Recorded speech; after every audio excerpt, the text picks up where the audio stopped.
When we stigmatize people in recovery, or any stigma for that matter, when we put labels on people, it's hurtful, it's shameful, we're causing harm and we're causing pain instead of when we should be doing the opposite. We should be lifting people up that are in a place of despair, in a place of desperation. They're, struggling with something, whether it's addiction, mental illness, anything like that. We should not be inflicting pain or harm on another person at all.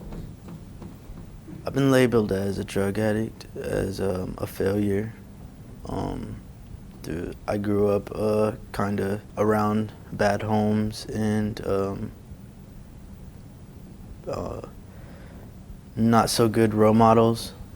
The people that I looked up to wasn't really people that a child should look up to, but it's not like I really had a choice. So people just looked at me and thought I was going to be just like the people that were before me, which is like my family, my uncles, my father,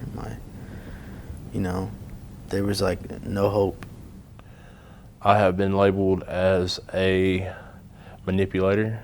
I've been labeled as a drug dealer, a drug abuser, a person that wasn't going to go far in life, mainly because of where I came from and my background. And like, there's times that I've also heard that, this is just another Tweety boy.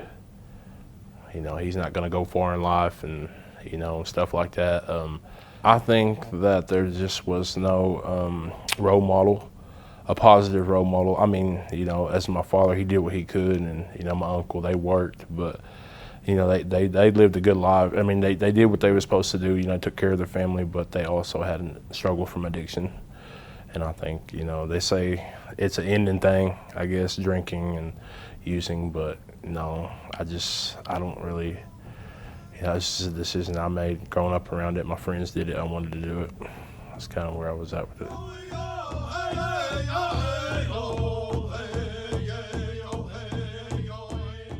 Well, we are what we think, and so we are our environment.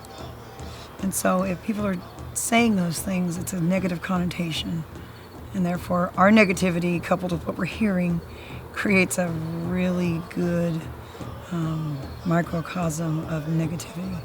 And something that we don't really think about is that we play into that. Like, we act as if the way they're treating us is the way we're going to act. And so if nobody stops that whole cycle, it just continues to play out in generation after generation after generation.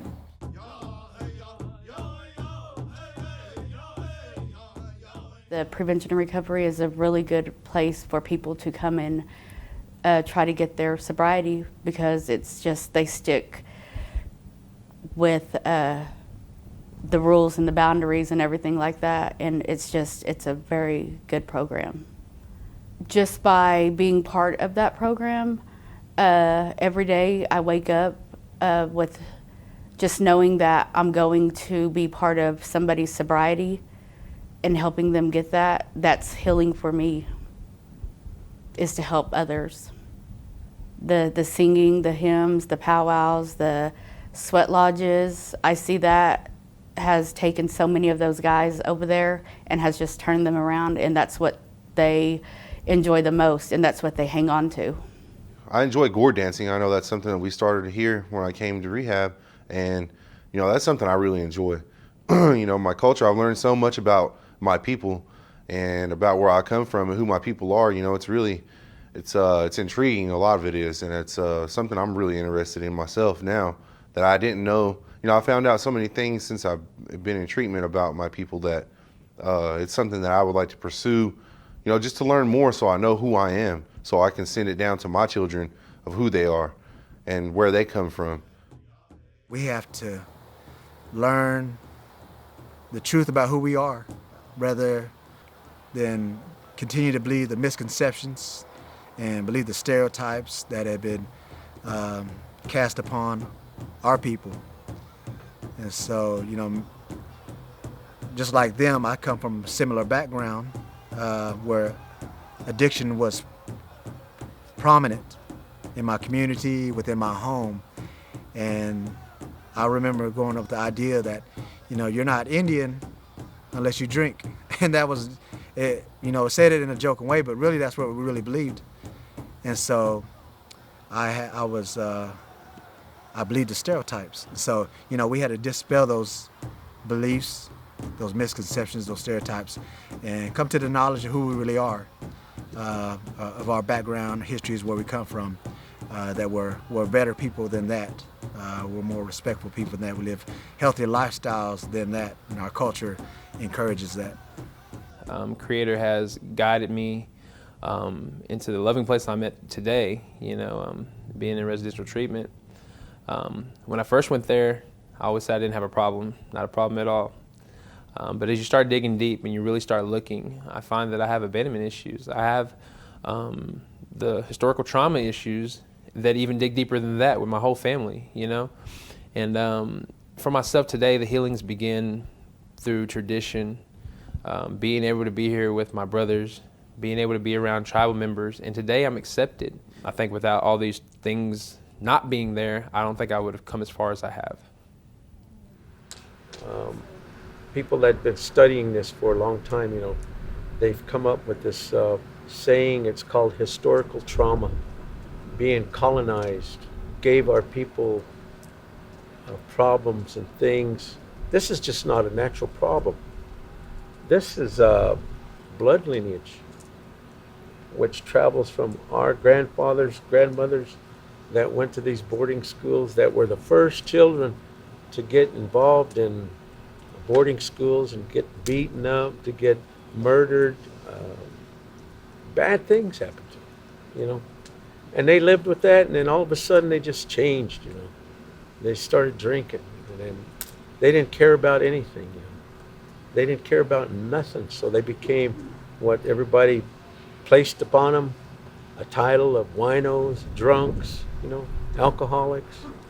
And so we had those people that would call them that, or they would make fun of it. But there wasn't nobody there to go out there and help, say, hey, get up, come on. Come on, let's come over here, I'm going to feed you, You're my relative, and sit down and have a good talk with them, People think that it's funny to make jokes and make light of, oh, look at that crackhead or look at that meth head, and it's a big joke. You see memes on Facebook or social media, and it's like just supposed to be funny, but they don't understand that it's that kind of language and that kind of stigma is very harmful, because every person that's in recovery is somebody else's something. That's somebody's mother, that's somebody's son, that's somebody's daughter, that's somebody's sister, that's somebody's brother, that's somebody's grandchild.